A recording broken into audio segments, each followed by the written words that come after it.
En el episodio 2 de este podcast analizamos la historia del miedo a la tecnología. Ya los griegos se estremecían imaginando autómatos, hombres de metal con una fuerza invencible. Pero ahora las últimas tecnologías de inteligencia artificial no aumentan la fuerza del hombre, sino que parecen sustituir y superar su inteligencia. ¿Cuánto miedo debemos tener a la inteligencia artificial? ¿Puede dejar al hombre obsoleto?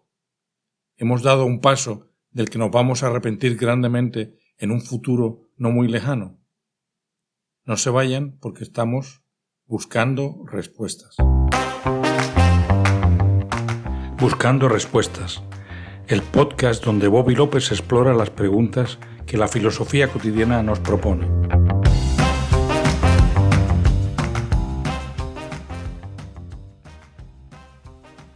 ¿Cuánto miedo debemos tener a la inteligencia artificial?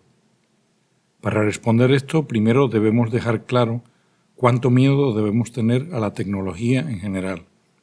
Luego debemos distinguir entre tecnologías materiales y tecnologías de información, para ver por qué estas últimas nos dan especial intranquilidad.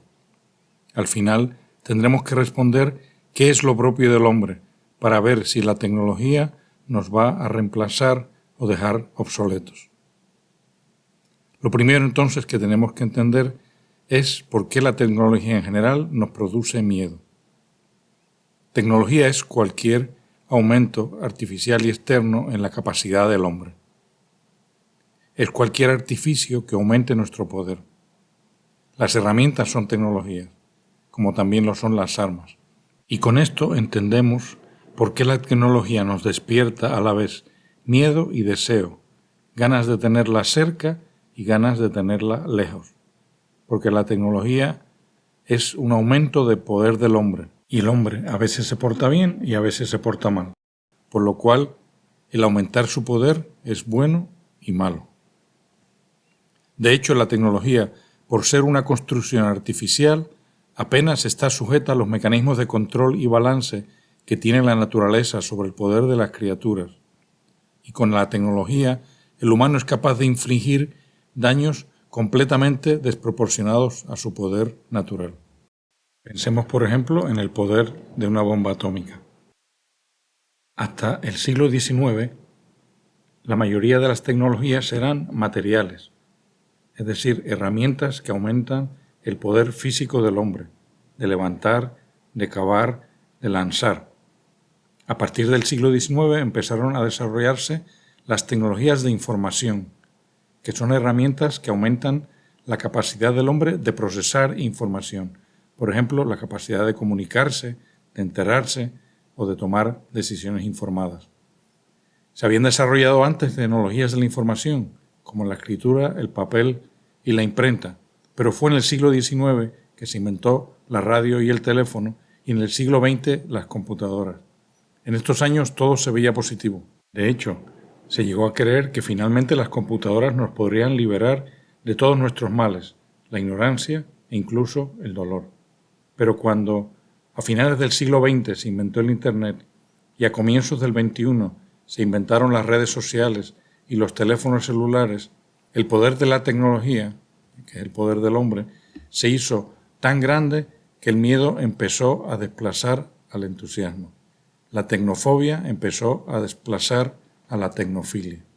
Hasta el siglo XXI, el miedo a las tecnologías se concentraba en el miedo laboral, el miedo a que se perdieran puestos de trabajo. Este miedo no tiene mucho sentido económico, pues en el macro la riqueza depende de lo útil o valioso del output, de lo que se haga, no de quién ponga el input. Con las tecnologías de las redes, las tecnologías de conectar gente, internet, redes sociales y celulares, nuestra capacidad de mentir se agranda, las histerias colectivas se hacen cotidianas, las adicciones a los juegos y las pantallas llegan más lejos que ninguna otra adicción anterior. Y con esto llegamos al más reciente episodio de esta relación bipolar de los humanos con la tecnología. Entramos en la tercera década del siglo XXI, con una mente ya miedosa, y ante ella aparece, casi sin anunciarse, la primera manifestación popular de la inteligencia artificial. los robots de dialogar, como ChatGPT, Bard y otros robots para hacer pintura o música. Esta tecnología de inteligencia artificial, en este momento, tras las experiencias del siglo XX, tras las experiencias de las 2 primeras décadas del siglo XXI, tiene el poder de perturbar profundamente al hombre. Y un espíritu perturbado es un espíritu que está buscando respuestas. Y este es el público favorito que busca este podcast. ¿Qué respuesta está buscando ahora el espíritu humano? ¿Qué es lo que le inquieta ante esta nueva tecnología? En mi opinión, una de las cosas más inquietantes de esta tecnología es que nos hace dudar de nuestra identidad. Nos hace preguntarnos, ¿qué es en el fondo el hombre? ¿En qué radica su valor? ¿Qué es lo que le hace ecológicamente tan único? O más existencialmente, ¿seremos reemplazados por máquinas? ¿O seremos convertidos en máquinas o mezclados con ellas? Es cierto que podremos incluso vivir para siempre si nos convertimos a formato digital. Bueno, no nos interesa profetizar el futuro, pero sí plantearnos la pregunta de la identidad. ¿Qué es lo propio del hombre? ¿Qué es lo que sin ello no podemos llamar humano a un ser? La cultura occidental, que yo califico de griega o helénica, ha creído por muchos siglos que lo propio del hombre es razonar, es decir, procesar información, que lo propio del hombre es su inteligencia, la capacidad de pasar de una verdad a otra desconocida.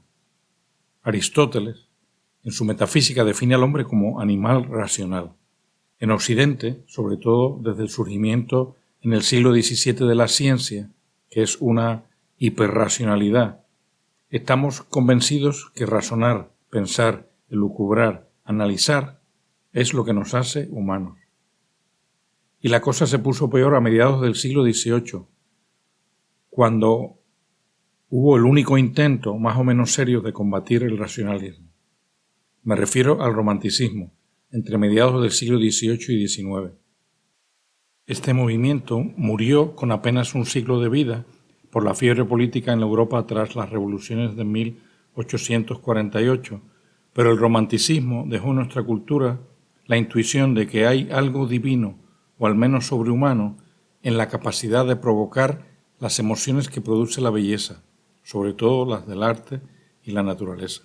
Todavía al día de hoy pensamos que es una obligación de todo gobierno fomentar el cultivo de las artes, de la música clásica, porque sin ellas dejaríamos de ser humanos completos. Pues bien, resulta que al presente la inteligencia artificial está ya produciendo productos artísticos, dibujos, pintura, música, películas, que son superiores al performance de muchos artistas. Pues bien, si esto fuera así, si lo propio del hombre fuera su capacidad de razonar o de crear belleza, entonces tenemos base para pensar que podemos llegar a la irrelevancia o a la singularidad. La singularidad es una profecía que dice que cuando el nivel de inteligencia artificial supere a la inteligencia humana, la nueva inteligencia artificial será diseñada no por humanos, sino por la propia inteligencia artificial existente. Y se iniciará un proceso explosivo de aumento de la capacidad de los robots que no podemos ni imaginar a dónde nos llevará. ¿Qué tenemos que decir ante esta posición? ¿Pensamos que el hombre pueda perder su identidad o caer en la irrelevancia a causa de la inteligencia artificial? Podríamos tratar de responder a esto a nivel de ciencia de cómputos, que es mi campo, tratando de ver lo que de verdad hacen algunos algoritmos de inteligencia artificial y la dependencia que del humano tienen. Es decir, podríamos intentar quitarle la magia y la mística al fenómeno para dejarlo reducido a una etapa más dentro de la progresión informática. Pero prefiero que utilicemos esta coyuntura, este miedo que está despertando, para que nos planteemos a fondo qué es el hombre y qué es la tecnología, para que nos enriquezcamos más y tengamos una mejor relación con nuestras propias creaciones. Tenemos que preguntarnos entonces, ¿es la inteligencia lo propiamente humano? Caímos en el racionalismo porque los griegos tan solo llegaron a conocer bien esa parte del alma, la capacidad de razonar. y la vieron tan superior a la de los animales que la calificaron como si fuera lo definitivo. Los griegos apenas conocían la otra gran potencia del alma, que es la capacidad de querer, de orientarse voluntariamente en una dirección.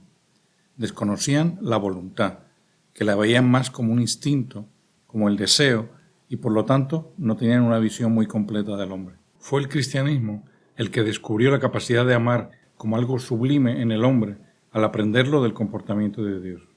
Ahora, con más precisión, podemos decir que el hombre, mejor que un animal racional, es un animal libre. Es decir, un animal que después de recibir toda la información de sus instintos y su razón, tiene que decidir en las cosas más importantes si quiere o no seguir esos impulsos. Esta capacidad, realmente es una obligación de elegir el último sí, es lo que hace al hombre humano.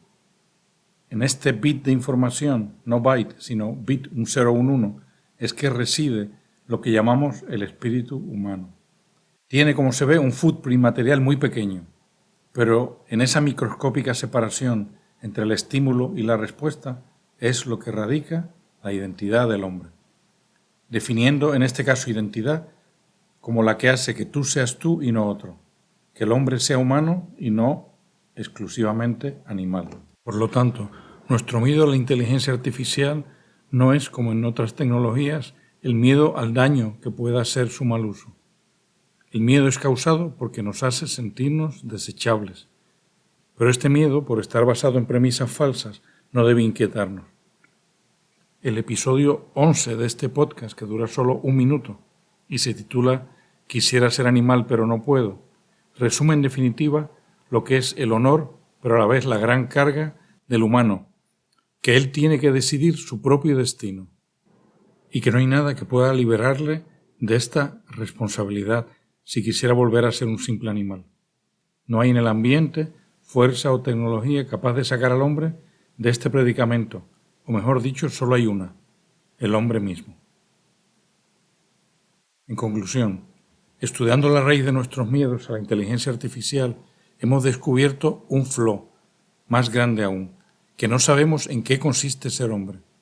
Y le estamos dedicando un tiempo desproporcionado a cultivar nuestra inteligencia con nuestros estudios, dedicando a esto lo mejor de la vida de los niños y jóvenes. Como veremos en los próximos episodios, deberíamos de educarnos no aprendiendo cosas, sino aprendiendo a ejercitar nuestra libertad, a base de tomar decisiones y a vivir con sus consecuencias. Al principio en ambientes de juego y más adelante con decisiones reales. ¿Cómo se hace esto? No se pierdan el próximo episodio de Buscando Respuestas. En resumen, número 1. Es normal que le tengamos miedo a las tecnologías, pues son aumentos de la capacidad, y el hombre tiene capacidad de hacer el bien, pero también hacer el mal. Número 2. Cuando en el siglo XX se desarrollaron las tecnologías de información que ayudan al hombre a pensar, esto levantó las esperanzas en el lado bueno de la tecnología. Número 3. Pero cuando en el siglo XXI la tecnología de la información tomó el formato de redes, de conectar partes en el Internet, en las redes sociales y los celulares, su poder se hizo tan grande que empezó a dividir la humanidad en partes. Cuando en el 2022 aparecieron las primeras aplicaciones populares masivas de inteligencia artificial, el hombre sintió verdadero miedo, pues se entendía que la inteligencia es lo que hace humano al hombre. El hombre se vio, de forma ya clara, en camino hacia la obsolescencia. Número 5. Este es el momento de reclamar lo que es auténtico del hombre, que no es la inteligencia, que tiene mayormente una diferencia de grado con la de los animales. Es el momento de redescubrir que lo auténtico del hombre es su libertad fundamental, es decir, su capacidad y su obligación de tener que dar el último sí en sus acciones. El humano no es tanto animal racional como animal libre. Número 6. Aunque muchas veces el hombre sueña con verse libre de esa carga que es la libertad, no hay una fuerza en el ambiente que pueda sacarlo de su sitio. Tan solo el propio hombre puede. Mientras tanto, a las tecnologías hay que tratarlas como los hombres del mar tratan al mar, sin miedo, pero con profundo respeto. Gracias por escuchar Buscando Respuestas.